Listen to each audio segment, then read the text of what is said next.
జగిత్యాల జిల్లా ఇబ్రహీంపట్నం మండలంలోన్న సత్తక్కపల్లి ఎర్రపూర్ ఏరియాలున్న పంట పొలాలల్ల వ్యవసాయం చేయనీకే వస్తున్నాయో ఏమో గానీ గిట్లక్కడి రైతులను మాత్రం మస్తు భయపెడుతున్నాయట పోర్రి.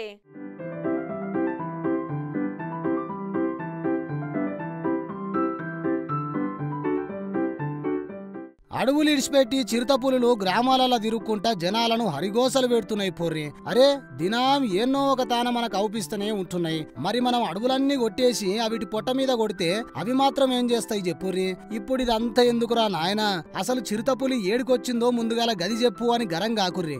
ఒక్క పారికి వీడియో చూడుర్రి.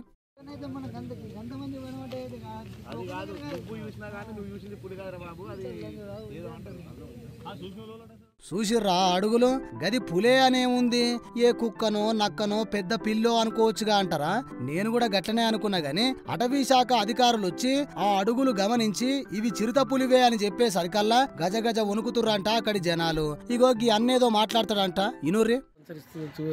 చూసిన వాళ్ళు చెప్పగా ఫారెస్ట్ ఆఫీసర్కు తెలియజేయడం జరిగింది. వాళ్ళు వచ్చి అడుగులు చూసి నిర్ధారించడం జరిగింది.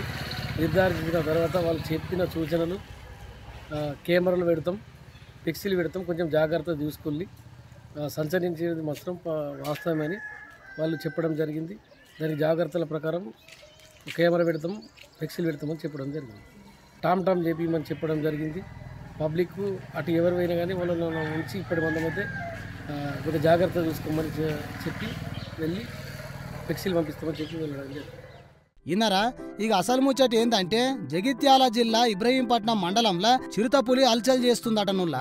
సత్తక్కపల్లి ఎర్రపూరు అమ్మక్కపేట గ్రామాలల్లా చిరుతపులి తిరుగుతుంది అని చెప్తున్నారు అక్కడి జనాలు. వ్యవసాయం చేసే తోటల చిరుతపులి అడుగులు కూడా గుర్తించి అటవీ శాఖ అధికారులకు సమాచారం ఇచ్చుడుతోనే వాళ్ళొచ్చి ఆ అడుగులు చూసి ఇవి చిరుతపులివే, జర పైలంగుండుర్రి, అవసరం ఉంటే తప్ప బయటికి పోకుర్రి, చిన్న పొల్లగాలను అటు ముఖాన రానియకుర్రి, మేము తొందరలోనే ఆ పులిని పట్టుకుంటామని చెప్పి భరోసా ఇచ్చిర్రట.